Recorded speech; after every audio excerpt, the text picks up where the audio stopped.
tous, on se retrouve aujourd'hui pour une vidéo un petit peu différente de d'habitude. Aujourd'hui j'ai envie de vous parler de lecture. Je suis quelqu'un qui aime beaucoup lire en règle générale, même si actuellement le temps me manque un petit peu. Et par rapport à mes lectures, j'avais pris l'habitude de vous mettre d'écrire des articles sur le blog à propos des livres, à propos des articles que je lisais.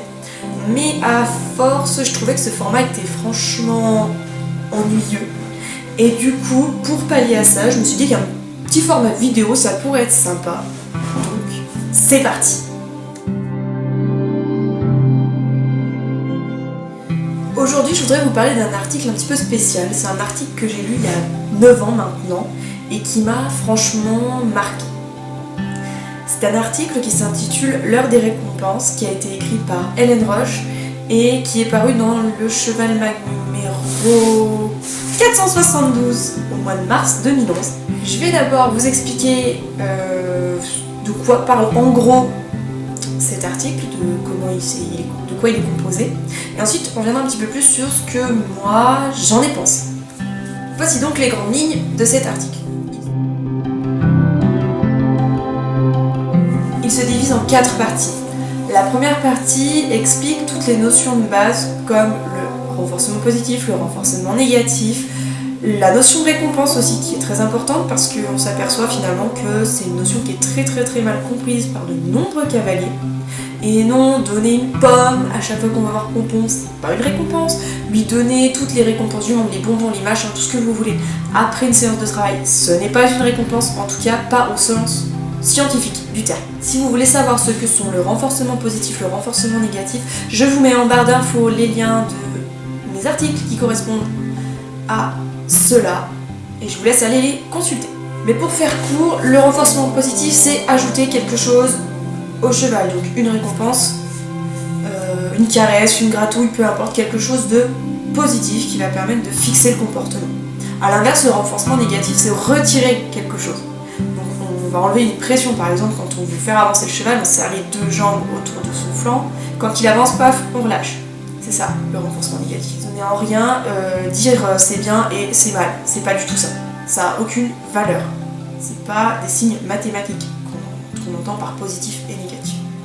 Voilà, de récompense. La récompense, en fait, c'est pas donner à manger gratuitement au cheval.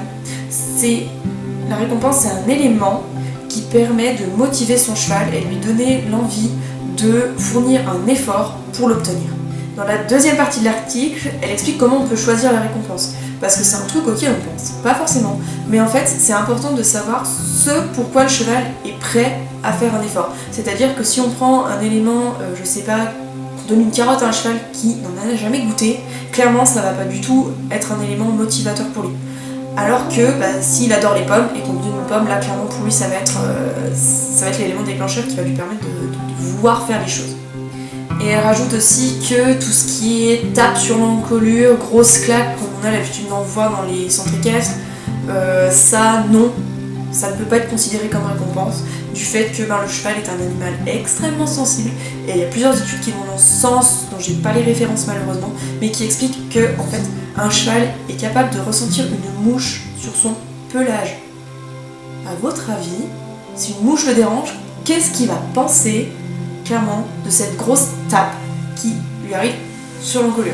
Dans la troisième partie, elle parle de la forme de la friandise. C'est une partie très courte, mais qui explique que donner une carotte entière à un cheval, c'est pas forcément très opportun, alors que découper sa carotte en petits morceaux, ça peut permettre de garder l'animal en éveil et de pas le lasser, tout simplement. Il faut mieux préférer des petites portions, et on peut carrément utiliser aussi les bonbons du commerce, qui font des portions assez idéales finalement, et qui permettent de travailler longtemps sur des notions, chose qu'on ne pourrait pas faire avec un fruit ou une énorme barrette de bonbons comme ça. Et la dernière partie, elle parle du côté pratique de la chose, donc elle nous explique comment introduire la récompense. Elle insiste bien sur la notion de politesse, chose que beaucoup de cavaliers n'apprennent pas à leurs chevaux, et c'est là qu'on voit tout le truc qui nous dit mon cheval est mort, mon cheval il est horrible, il devient hystérique, il est ci, il est là. Et en fait, on s'aperçoit au final que c'est un manque de limite, un manque d'apprentissage, et le cheval en fait il n'a pas du tout appris à quoi correspond la récompense. Et cette notion de politesse va permettre de mettre en avant chez le cheval que la récompense il l'a, ok. S'il est calme, s'il répond bien à la demande, et en plus de ça, s'il est poli. Parce que clairement, un cheval qui vous fonce dedans pour manger, pour ma part, j'ai eu l'expérience d'un cheval d'une tonne, clairement, c'était un comptoir d'une tonne, qui m'a fourré le nez dans la poche et qui me poussait pour avoir un truc dans ma poche. Et ça, clairement, je vous assure, c'est une horreur. Donc voilà, c'est cette notion sur laquelle, moi, ça m'a forcément beaucoup marqué. Et puis, elle insiste aussi beaucoup parce que c'est quelque chose, c'est une notion qu'on oublie et que la plupart des gens ne mettent pas du tout en place. Et il ne faut pas oublier qu'un cheval, ça fait une demi-tonne. Donc une demi-tonne qui vous bouscule, qui vous fouille, qui peut parfois se montrer très agressif, ça peut être hyper... ça peut vraiment faire peur et ça peut être hyper dangereux, quoi. Et elle présente aussi le clicker training, donc ça c'est... on l'utilise beaucoup pour les chiens, notamment c'est très en vogue, ce petit boîtier là sur lequel on clique qui permet de faire le renforcement secondaire qui annonce la récompense. Elle aborde aussi les notions de renforcement primaire et de renforcement secondaire, donc il faut savoir que les renforcements primaires sont ceux qui correspondent aux besoins fondamentaux, donc manger, dormir, boire, sécurité, etc. etc. Et du coup, quand on nous donne une récompense alimentaire, on est forcément dans ce besoin primaire là, et que pour que ce besoin primaire puisse finir, enfin qu'on puisse apprendre quelque chose au cheval, il faut que ce renforcement primaire soit annoncé par un renforcement secondaire. Et en fait, ce renforcement secondaire, il prend son sens à partir du moment où il est associé au renforcement primaire. Sinon, clairement, c'est un outil qui n'a pas de sens. Le clic d'un clicker, ou le oui, on peut dire à notre cheval, ou le bien, peu importe, ça n'a aucun sens pour le cheval s'il ne l'associe pas à un besoin primaire. Et c'est ça qu'elle explique dans cette dernière partie, tout en abordant le clicker training, les exercices de base en fait finalement pour pouvoir inculquer la politesse. Donc elle parle de l'exercice de la cible, de l'exercice de la statue, qui permettent d'associer la récompense au clic, au oui, peu importe ce que vous choisissez en fait finalement, et qui permet de mettre en place la base de la base dans le travail avec la récompense alimentaire. Et on termine par une petite partie qui concerne le timing. Alors le timing c'est quoi ? Le timing c'est quand on donne la récompense à l'instant même où le cheval donne le comportement désiré. Et ça c'est un truc qu'on travaille aussi énormément quand on travaille en équitation éthologique, etc. etc. Parce qu'on dit toujours il faut que tu relâches la pression au moment où le cheval il donne. Et c'est exactement ça aussi pour le clicker training ou pour tout ce qui est travail en renforcement positif, parce qu'il est très très facile de récompenser un mouvement qui n'est pas désiré. Et ça c'est quelque chose qu'on doit tous travailler énormément et qui est extrêmement difficile à obtenir, mais c'est un point qu'il ne faut absolument pas oublier. Déjà, c'est l'un des premiers articles que j'ai lu sur le sujet de la récompense alimentaire. Et il m'a marqué parce qu'en fait, c'est lui qui a commencé à m'ouvrir un peu les yeux sur la puissance de l'outil alimentaire par rapport à tout ce que j'avais pu vivre jusque-là avec Chico. Parce que oui, tout a démarré avec elle, le blog, tout. Et c'est grâce à elle en fait que j'ai compris tout un tas de choses. Et notamment beaucoup de choses concernant le travail en renforcement positif. Quand je l'ai lu en fait, avec Chicorée, je faisais face à des comportements hyper agressifs concernant la nourriture. Comme par exemple quand j'allais distribuer mon foin ou quand je venais avec un seau pour lui donner une cure ou quoi que ce soit. C'était la jument qui arrivait vers moi et qui me fonçait dessus, toute dents dehors, oreilles couchées, pour que je libère la place en fait, que je lâche le foin et que je me barre au plus vite pour qu'elle puisse manger. J'ai fini plusieurs fois par prendre des coups, je me suis fait courser, enfin elle m'a sorti du pré, enfin bref, voilà, c'était un peu la catastrophe, c'était vraiment extrême comme réaction. Et quand je travaillais en carrière, pour du travail à pied quoi que ce soit, si je mettais de la bouffe, que je la récompensais avec une carotte ou peu importe, elle devenait complètement barjo. Elle me bourrait, elle me poussait, elle me mordait pas, mais elle cherchait avec son nez, elle était dedans, elle poussait avec les dents, enfin voilà, c'était vraiment très très difficile à canaliser. Et bon, elle faisait 2600 kg, la bête, 1m65, elle était franchement massive, elle avait beaucoup de puissance, beaucoup de force, et elle en était très consciente. Et elle l'utilisait pour essayer d'obtenir sa bouffe, quoi qu'il en coûte. Et c'était devenu très très problématique, et j'en étais à ce moment-là à me dire que de toute façon, la nourriture, ouais, comme de nombreux cavaliers finalement, la nourriture c'est le diable quoi.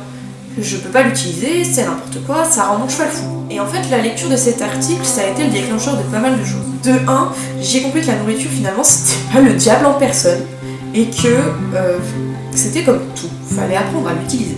Et de 2, ça m'a permis de me documenter sur des exercices concernant la politesse, notamment au moment des repas, et j'en parlerai sur un autre article que j'ai lu et qui m'a aidé d'une manière assez phénoménale. Mais voilà, j'ai commencé à me documenter sur les exercices de renforcement positif pour avoir la politesse, pour éviter que le cheval me bourre, etc. etc. Et de fil en aiguille, j'ai travaillé ça avec Chicorée. J'ai commencé après un long moment, parce que ça n'a pas été de tout repos très clairement, hein. J'avais d'autres choses à travailler en moi. Mais en travaillant sur ça, ça m'a permis de m'affirmer et puis de comprendre que bien l'utiliser, c'était vraiment un outil magique. La jument, elle est devenue beaucoup plus posée, beaucoup plus sereine et beaucoup plus motivée aussi. Et aujourd'hui, grâce à ça, j'ai pu gérer un cas un peu moins compliqué, mais qui était quand même de taille, puisqu'il s'agit de ma jument, ma jeune pouliche hirondelle, qui est arrivée, qui avait été...